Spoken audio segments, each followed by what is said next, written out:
The cost of living in the San Francisco Bay Area in 2022 is on the rise, but is it as bad as people say? The Bay Area spares no wallets. It's going to cost you a few bucks. How much should you save before you even move? Should you rent or buy? Let's talk about the living costs in San Francisco, and stick around till the end because I'll be sharing my number one tip that'll save you a ton of money. I get this question asked a lot. Is it cheaper to rent or buy in this current market? And to tell you the truth, it's not an easy yes or no answer. Let me break down the numbers for you and then we can discuss my opinion. In January, the Bay Area had amongst the top 5 highest medium rents for studio to 2-bedroom units in the country. According to Realtor.com, the median rent for San Jose, Sunnyvale, Santa Clara region, it was for $3,062. And in San Francisco, Oakland, Hayward, it was at $2,975 a month.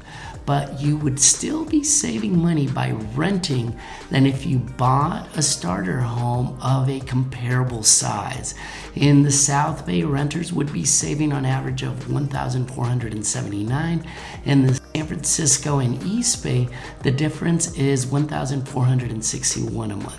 Even though you are saving and it's cheaper to rent currently in the Bay Area, we are not taking into account all the benefits you get from home ownership. Writing off the property taxes, depreciating your asset or the value of the property each year. You could also write off the interest that you pay each year, and many more write-offs that a good accountant will help you with. Not to mention your property is increasing in value each year, which is like putting money back into your pocket. How much money should I save before moving to the Bay Area? Well, moving to the Bay Area is getting increasingly challenging, but it's not impossible if you have the right plan.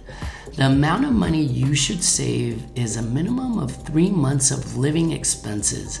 Ideally, it would be 6 months worth of expenses if you want to move efficiently. However, I must emphasize that you are not only saving for rent, even though rent is the largest portion of your expenses, you must account for utilities, food, hygiene products, and transportation. Now, one other thing to note, having a driver's license in the Bay Area can be essential depending on where you live and work. If you move to San Francisco and work in San Francisco, public transportation is available everywhere and it's very convenient. But if you're commuting into work, the Bay Area does offer public transportation to get in and out of cities, but it isn't the greatest. So I would suggest having a driver's license just so you have more options on where you could live. Owning a car in San Francisco might not be ideal if you also work in San Francisco. And the reason for that is finding parking or paying for parking is expensive. Also, a ticket in the city can range from $75 all the way up to $500 depending on the infraction. But if you are living outside of San Francisco, having a car is essential because not everything is close by and public transportation or Ubers will get a little expensive. So having a car definitely depends on where you live and work. You know, when I moved into San Francisco over 20 years ago, I made a few mistakes. One of which, living with roommates that I did not get along with. So make sure that if you are going to live with other people, get to know them before you commit to a 1-year lease. Maybe ask if you could sign up for a 3 or 6 month lease instead. Another mistake I made when I first moved into San Francisco was not budgeting properly. It's easy to eat out all the time and go out for drinks with your friends, but that will leave you living paycheck to paycheck with little or no savings at all.